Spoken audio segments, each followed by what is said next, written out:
আসসালামু আলাইকুম প্রিয় দর্শক। আমার হাতে যে সিমটি দেখতে পাচ্ছেন বাংলালিংক 4G। তো এই সিমটি কিনে আমি প্রতারিত হয়েছি। মানে এই সিমটি আমি কেনার পরে হঠাৎ সেই দিন মানে বেশ কিছুদিন আগে আমি ফোনে লগইন দিই, আমার হচ্ছে কিছু আইডি লগইন দিই, তো হঠাৎ করে একটা আইডি চলে আসলো, কি যেন একটা নাম, বাসা খুলনাতে। তো ওই আইডির তো আমি পাসওয়ার্ড জানি না। তো আমি ভেতরে ঢুকলাম, ভেতরে ঢোকার পরে এই আমার যে আইডিটা আছে এই আইডির যে নাম্বারটি আছে সেই নাম্বারটি আমি ফরগেট দিলাম, দেখলাম যে এই নাম্বারে কোডটা চলে আসলো। ফরগেট দেওয়ার সময় এই নাম্বারটি ব্যবহার করে আমার দেখলাম যে এই নাম্বারে আমার কোডটা চলে আসলো। কোড দিয়ে আমি ওই নতুন একটা পাসওয়ার্ড ব্যবহার করে আইডিতে ঢুকলাম, ঢুকে দেখলাম যে খুলনার সব লোকেশন দেওয়া আছে। তো আমার কথা হচ্ছে যে এই ইউজলেস, মানে এই ইউজ করা সিমগুলা মার্কেটে কেন সেল দেওয়া হচ্ছে? আর আপনাদেরকে আমি বলবো, এই যে রাস্তার ধারে যেগুলো বিক্রি করে কম দামে 10 টাকা 20 টাকা বা 40 টাকা, এই দরে সিম আপনারা কখনোই কিনবেন না। আপনারা শোরুম থেকে কিনবেন, লিগেল একবারে অরিজিনাল সিমটা কিনবেন। আর এটা আমি বিশেষ করে কিনেছিলাম। তো একজন আসছিল আমার দোকানে, এসে বলতেছে যে ভাই কয়েকটা সিম আছে, তো এটা হচ্ছে আপনি নিতে পারেন, তো নিলে আমার হেল্প হবে, আমার যেগুলো টার্গেট দিছে টার্গেটটা আমি ফিল আপ করতে পারবো।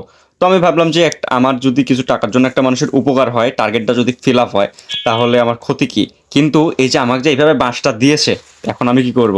এখন যদি এই নাম্বারে মানে এই নাম্বার দিয়ে যদি কোনো হচ্ছে অপকর্ম করে থাকে, বা মার্ডার হোক বা রেপ হোক বা যে কোনো অপকর্ম করে যদি সিমটি বন্ধ করে রাখে বেশি দিন, তাহলে তো এরা হচ্ছে বাংলালিংক কোম্পানি আবার সিমটি তুলে আমার কাছে আবার তো সেল করবে, আমার কাছে না, যে কোনো লোকের কাছে সেল করবে।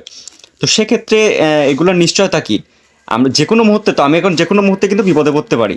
এই যে সিম আছে এখানে, যদি সিমের এই ঘাটটা হচ্ছে ফালাই দিছি আমি, আর এখানে সিমটা আছে, এই সিমটা এখন যদি আমি প্রতারিত কোনোভাবে হই, তাহলে এই দায়ভারটা কে নেবে? এটা তো এখন আমার ভোটার আইডি কার্ড দিয়ে তোলা, আমার এই আইডি কার্ড দিয়ে আমি রেজিস্ট্রেশন করেছি। তো এই নাম্বার তো এখন যদি কোনো অপকর্ম করে থাকে তাহলে ট্র্যাকিং করবে, ট্র্যাকিং করে আমার অ্যাড্রেসটা পাবে। তাহলে এখানে কে ফাঁসছে? আমি ফেঁসে যাচ্ছি। তো আপনাদের কাছে অনুরোধ, আপনারা কখনোই এই রাস্তার ধারে সিম কিনবেন না। রাস্তার ধারে থেকে সিম কিনা থেকে বিরত থাকবেন। ওই 10 টাকা 20 টাকা এগুলা দিয়ে সিম কেনা, আপনারা হচ্ছে 100 টাকা বাঁচাতে যেয়ে আপনি যদি সিম এগুলো কিনেন, তাহলে আপনার কিন্তু লাইফ রিস্ক আছে। তো এই সিমটা আমি এখন বন্ধ করে দেবো, 2-1 দিনের মধ্যে আমি সিমটা বন্ধ করে দেবো, এই সিমটা আমি আর ইউজ করবো না। তো দেখা যাক কি হয়। আর আপনার এই ভিডিওটি করার কারণ হচ্ছে আপনাদেরকে সতর্ক করে দেওয়ার কারণে, যেহেতু আমি একটা বিপদে পড়ছি, এখন এই বিষয়টা আপনাদের সঙ্গে আমি শেয়ার করলাম। এই যে সিম, এইরকম ধরনের সিম আপনারা কিনবেন না। সেটা এই আপনার এটা কি, বাংলালিংক হোক, রবি হোক, বা গ্রামীণ ফোন, এয়ারটেল, যে কোনো সিম, কোনো সিমই আপনারা কম দামে কিনবেন না, কারণ এগুলা কম দামে কখনোই আপনার এই শোরুমের অরিজিনালটা কম দামে বিক্রি করে না। যেগুলো ইউজলেস, অর্থাৎ বেশি দিন ব্যবহার করা হয়েছে, এখন আর ব্যবহার করা হয় না, সেগুলা রাস্তার ধারে বসে অফার দিয়ে বিক্রি করে। তো আপনারা ওগুলো সিম কিনবেন না। আপনারা শোরুম থেকে 300 টাকা লাগুক, 250 টাকা লাগুক, আপনারা অরিজিনাল সিম কিনবেন, লাইফ টাইম চলে যাবে আপনাদের, সমস্যা নেই। আপনারা এই যে আমাদের অভ্যাস খারাপ যে 2 দিন পর পর অফার পেলেই সিম কিনি, এগুলো আসলে ঠিক না।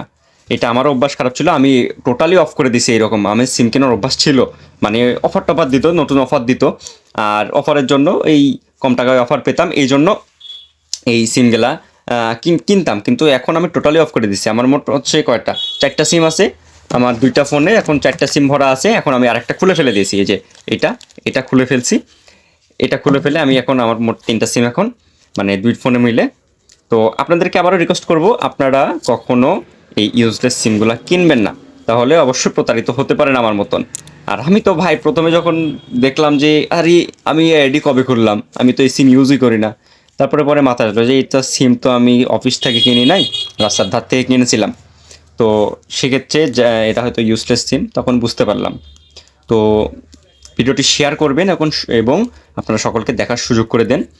আর সকলকে অনেক ধন্যবাদ পুরোপুরি ভিডিও দেখার জন্য। আসসালামু আলাইকুম।